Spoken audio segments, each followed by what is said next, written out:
बिस्मिल्लाहिर्रहमानिर्रहीम। अस्सलाम वालेकुम नाज़रीन, आपको बहुत बहुत मुबारक हो। न सिर्फ पाकिस्तान में, दुनिया भर में जो बसने वाले पाकिस्तानी हैं और ख़ास तौर पे इंडिया में रहने वाले मुस्लिम कम्युनिटी है, उनको बहुत मुबारक हो कि जिस अंदाज से आज पाकिस्तान ने आईसीसी क्रिकेट वर्ल्ड कप के दूसरे मैच में कमबैक किया है और एक वर्ल्ड रिकॉर्ड बनाया दिया है, रिकॉर्ड के ऊपर रिकॉर्ड बना दिया है। और आईसीसी वर्ल्ड कप की 48 साल तारीख में पाकिस्तान ने एक आलमी रिकॉर्ड कायम कर दिया है। वो क्या रिकॉर्ड है वो भी मैं आपको बताऊंगा, लेकिन खुशखबरी का समय है और वन मैन आर्मी का जो किरदार अदा किया है, आयरन मैन बन के टीम के लिए खड़ा रहा है और अपने लिए नहीं खेला बल्कि टीम के लिए खेला है और टीम को एक बड़ी कामयाबी दिलवाने वाला सिर्फ वन एंड ओनली जिसका मैं आज क्रेडिट दूंगा वो मोहम्मद रिजवान है कि उसने जिस अंदाज से आज टीम को खिलाया है, ख़ास तौर पर अब्दुल्ला शफीक के साथ मिलकर जिस अंदाज से टीम को प्रेशर से निकाला और पहाड़ जैसा एक बड़ा जो टारगेट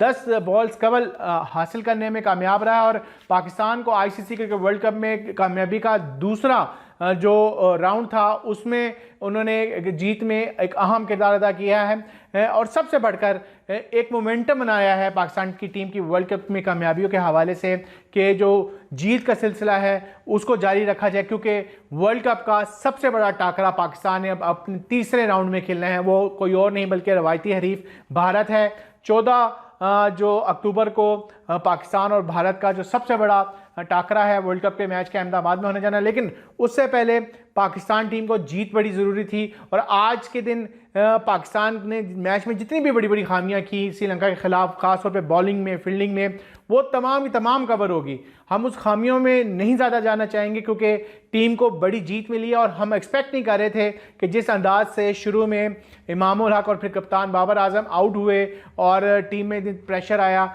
तो लग नहीं रहा था कि शायद टीम आज उस अंदाज से परफॉर्म नहीं करेगी। लेकिन क्रेडिट जाएगा वर्ल्ड कप का डेब्यू करने वाले अब्दुल्ला शफीक को, जिसके ऊपर टीम मैनेजमेंट और कप्तान बाबर आजम ने इत्मीनान का इजहार किया और उसने अपनी एबिलिटी और अपनी सिलेक्शन को दुरुस्त साबित किया कि उन्हें जब जब पाकिस्तान के लिए सर्व करने का मौका मिलेगा तो वो पाकिस्तान के लिए सर्व करने में ज़रूर कामयाब होंगे। दोनों बड़े बैटर्स में आज कहूँगा कि अब्दुल्ला शफीक की बात की जाए या मोहम्मद रिजवान की बात की जाए, दोनों ने एक स्ट्रॉन्ग टेक्निक के साथ, एक गुड और स्ट्रॉन्ग कम्युनिकेशन के साथ आपस में थ्रू आउट बैटिंग की और एक 176 रन की जो तीसरी विकेट में नाकाबिले यकीन जो पार्टनरशिप थी, क्या आउटस्टैंडिंग स्ट्रोक्स खेले दोनों बैटर्स की जानिब से और दुनिया को बताया कि पाकिस्तान भी इस वर्ल्ड कप को जीतने के लिए इस दौड़ में मुकम्मल शामिल है। वो तमाम क्रिकेट एक्सपर्ट्स जो पाकिस्तान को कह रहे हैं कि पाकिस्तान टीम जो है सेमीफाइनल के लिए भी जगह नहीं बनाएगी, लेकिन आज के दिन का जो सबसे बड़ा जो रिकॉर्ड बना दिया पाकिस्तान ने आईसीसी क्रिकेट वर्ल्ड कप की 48 साल तारीख में कि पाकिस्तान ने 345 रन का टारगेट पूरा करके वर्ल्ड कप की हिस्ट्री में एक नया रिकॉर्ड कायम कर दिया है और सबसे ज़्यादा रन चेस करने वाली टीम बनने का एजाज़ हासिल किया। इससे पहले ये रिकॉर्ड 2011 के क्रिकेट वर्ल्ड कप में आयरलैंड की टीम के पास था, जिन्होंने 4 विकेटों के नुकसान पर इंग्लैंड के खिलाफ 329 रन का जो टारगेट है वो हासिल किया। लेकिन अब ये टारगेट पाकिस्तान ने आज श्रीलंका के खिलाफ 345 रन का हासिल किया और एक नया आलमी रिकॉर्ड काम कर दिया। ओवरऑल पाकिस्तान की जो बॉलिंग थी वो बहुत बड़ी है क्योंकि अब उसने वर्ल्ड कप का सबसे बड़ा मैच खेलना है। ख़ास तौर पे हमने शुरू में देखा कि जिस अंदाज से श्रीलंकन बैटर्स आए और उन्होंने अपनी अटैकिंग गेम खेली और पाकिस्तान के फास्ट बॉलर्स के बाद जब स्पिनर्स, जो मैं बार बार कह रहा हूँ कि हमारा जो डिपार्टमेंट है स्पिनिंग डिपार्टमेंट के ऊपर हमें खासी तवज्जो देनी पड़ेगी क्योंकि मोहम्मद नवाज़ और शादाब खान दोनों हमें आज उस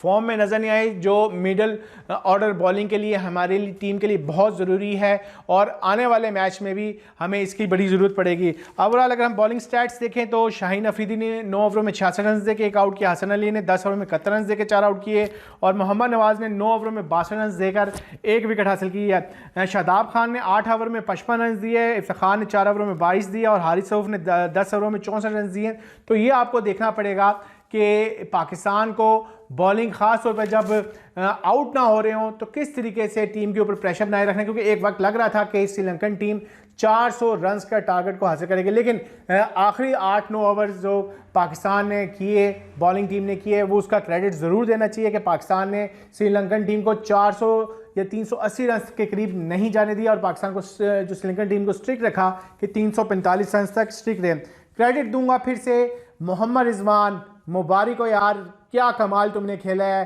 पूरे पाकिस्तान में, पूरी दुनिया में रहने वाले क्रिकेटर्स का जो है दिल जीत लिया। और उसका साथ साथ क्रेडिट दूंगा अब्दुल्ला शफीक को। कमान बॉय, आपने प्रूव कर दिया है कि यू आर द बेस्ट। और अब लग रहा है कि इंडिया के खिलाफ जब 14 अक्टूबर को मैच होगा तो